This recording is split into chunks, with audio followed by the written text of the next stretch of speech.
អ្នកគិតថាអ្នកនៃផ្នែកចំណាយគ្រាន់តែចាំតែទូទាត់សាច់ប្រាក់ទៅឲ្យអ្នកផ្គត់ផ្គង់តែមួយមុខនឹងមែន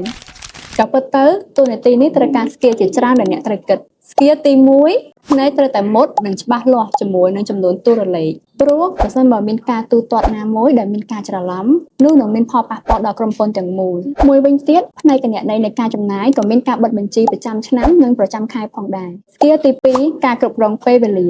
ការទូទាត់សាច់ប្រាក់ទៅកាន់អ្នកផ្គត់ផ្គង់ទាន់ពេលវេលាសមស្របទៅតាមរយៈពេលកំណត់ដែលអ្នកផ្គត់ផ្គង់បានផ្ដល់ឲ្យដើម្បីជៀសវាងមានការទូទាត់យឺតយ៉ាវទៅកាន់អ្នកផ្គត់ផ្គង់មិនលឿនពេកនិងមិនយឺតពេកស្គីលទី3ជំនាញទំនាក់ទំនងត្រូវធ្វើការជាមួយនឹង supplier ដែលជាអ្នកផ្គត់ផ្គង់ជាមួយនឹង team finance ហើយនឹងជាមួយនឹងផ្នែកផ្សេងទៀតដើម្បីឲ្យការងារកាន់តែរលូនស្គីលទី4ការដោះស្រាយបញ្ហាប្រសិនបើមានការចំណាយណាមួយដែលខុសនៅក្នុង invoice ខ្វះខាតឯកសារឬក៏មានបញ្ហាទូទាត់នៃការចំណាយត្រូវដោះស្រាយភ្លាមៗស្គីលទី5យល់ពីគណនេយ្យនិងការប្រើប្រាស់ Excel ព្រោះតួនាទីនេះតម្រូវឲ្យយើងប្រើប្រាស់ Excel ជាប្រចាំនេះហើយជា skill សំខាន់ៗដែលគណនេយ្យផ្នែកចំណាយត្រូវតែមានអញ្ចឹងតើអ្នកទាំងអស់គ្នាមាន skill ណាមួយហើយឬនៅក្រុមហ៊ុនជីរីរួបរួមរឹងមាំរីកចម្រើន